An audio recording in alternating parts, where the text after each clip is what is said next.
আজি মই কেইজনমান বিশেষ ছাত্ৰ ছাত্ৰীৰ অনুৰোধত বৈচিত্ৰ্যময় অসমৰ দুজনমান ব্যক্তিৰ যিকেইজনৰ কথা আমাৰ মনত ৰাখিবলৈ সুবিধা হয়, বিশেষকৈ আমাৰ পৰীক্ষাত অহা দেখা যায় যে যিকোনো দুটা জনগোষ্ঠীৰ দুজন লোকৰ বিষয়ে লিখা এনেকুৱা মোক কমন লিখ পেলাবলৈ ভিডিঅ' বনাব কৈছিলে, কিন্তু এনেকৈ কমন পেলাব নোৱাৰি যিহেতু প্ৰশ্নটো দিয়েই যে যিকোনো দুটা জনগোষ্ঠীৰ দুজন ব্যক্তিৰ বিষয়ে লিখা বুলি।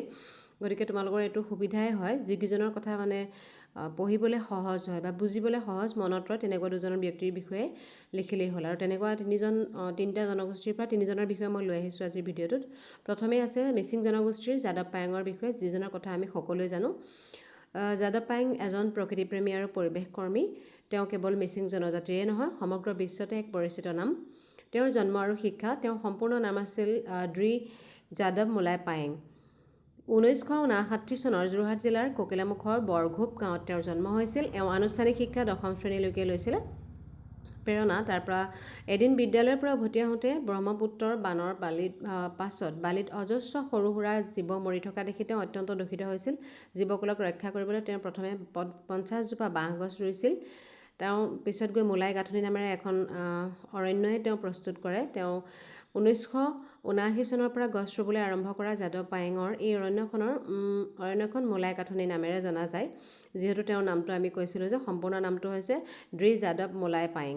গতিকে মোলাই গাঁথনি নামেৰে সেই গাঁথনিখনৰ নাম হ'ল। বৰ্তমান 1360 একৰ জোৰা এই গাঁথনিখনত আছে। তেওঁ 2001লৈকে বৃদ্ধি কৰাৰ আঁচনি লৈছে সেই মোলাই গাঁথনিখনত। গছ গছনি আৰু জীৱ জন্তু তেওঁ ইয়াত ৰঙা আৰু বগা চন্দন, চিচু, হলহ, গমাৰি, আপুৰুকীয়া গছ আৰু বিভিন্ন ঔষধি গছ তাতে ৰোপণ কৰিছে।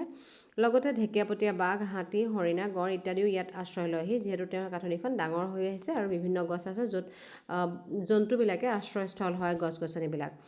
তেওঁ স্বীকৃতি লাভ কৰা বঁটাসমূহ: 2012 চনত জৱাহৰলাল নেহৰু বিশ্ববিদ্যালয়ে তেওঁক ভাৰতৰ অনন্য মানৱ উপাধি প্ৰদান কৰে, আৰু সেই একে বৰ্ষতে 2012 বৰ্ষতে APJ আব্দুল কালামে তেওঁক 250 লাখ টকাসহ হীৰাখচিত বঁটা দিয়ে, আৰু তেওঁ 2015 চনত পদ্মশ্ৰী সন্মান লাভ কৰে।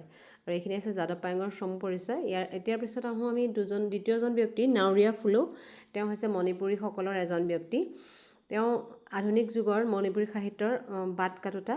তেওঁৰ ঘৰুৱা নাম হৈছে ফুনৰেই। তেওঁৰ জন্ম হৈছিলে 1888 চনত অসমৰ হাইলাকান্দি জিলাৰ ৰাজেশ্বৰপুৰ মৌজাৰ তেওঁৰ জন্ম হয়। তেওঁ সাহিত্যলৈ অৱদানসমূহ হৈছে, তেওঁ শিক্ষকতা বৃত্তিৰ সৈতে জড়িত হৈ আছিলে। 1918 পৰা 19 বৰ্ষত তেওঁ 5খন নাটক লিখিছিল, আৰু পৰৱৰ্তী সময়ত তেওঁ 19খন কাব্য সংকলন আৰু নিবন্ধ ৰচনা কৰে। তেওঁ সমাজসেৱাসমূহ হৈছে, তেওঁ কবিতাত প্ৰাচীন সাহিত্য ঐতিহ্য আৰু মৈত্ৰী দেৱ দেৱীৰ স্তুতি ইত্যাদি পোৱা যায়। তেওঁ নিজৰ মতাদৰ্শ প্ৰচাৰৰ বাবে অপু-কপা সমাজ নামৰ এক মঞ্চ গঠন কৰিছিল। তেওঁৰ মৃত্যু হৈছিলে 1941 চনত। এইখিনিতে তোমালোকে যদি কোনোবাই ছাবস্ক্ৰাইব নকৰাকৈ ভিডিঅ'টো চাই আছা, তেনেহ'লে প্লিজ লাইক এটা আৰু ছাবস্ক্ৰাইব এটা কৰি দিবা। ইয়াৰে নেক্সট আৰু লাষ্টৰ একেবাৰে শেষৰ গৰাকী ব্যক্তি হৈছে জনগোষ্ঠীৰ বিৰুবালা ৰাভা। তেওঁ ৰাভা জনজাতিৰ এগৰাকী ব্যক্তি, মহিলা। তেওঁ বিৰুবালা ৰাভা আছিলে এগৰাকী সংগ্ৰামী নেত্ৰী। তেওঁৰ পোৱা বঁটা আৰু সন্মানসমূহ হৈছে: 2005 চনত তেওঁ ৰিয়েল হিৰ' সন্মান লাভ কৰিছিলে। 2011 চনত সমাজপ্ৰাণ আৰু উৰ্মিলা দাস মেম'ৰিয়েল বঁটা লাভ কৰিছিলে। 2012 চনত ডিব্ৰুগড় মহিলা ক্লাবৰ পৰা জয়মতী বঁটা লাভ কৰে। 2013 চনত কোকৰাঝাৰৰ এটা সংস্থাৰ পৰা মেন অফ ইয়েৰ বঁটাৰে সন্মানিত হয়। 2014 চনত বীৰাংগনা মূলা গাভৰু বঁটা লাভ কৰে। 2015 চনত গুৱাহাটী বিশ্ববিদ্যালয়ে তেওঁক ডক্টৰেট ডিগ্ৰী প্ৰদান কৰে। আৰু 2024 চনত 13 মেৰ দিনাখনি তেওঁৰ এই বিৰুবালা ৰাভাৰ দেহাৱসান ঘটে। এই বিৰুবালা ৰাভা আছিলে, তেওঁ ডাইনী হত্যাৰ বিৰুদ্ধে যুঁজ কৰা এগৰাকী মহিলা। ইয়াতে এইটো দিব থাকি গ'ল।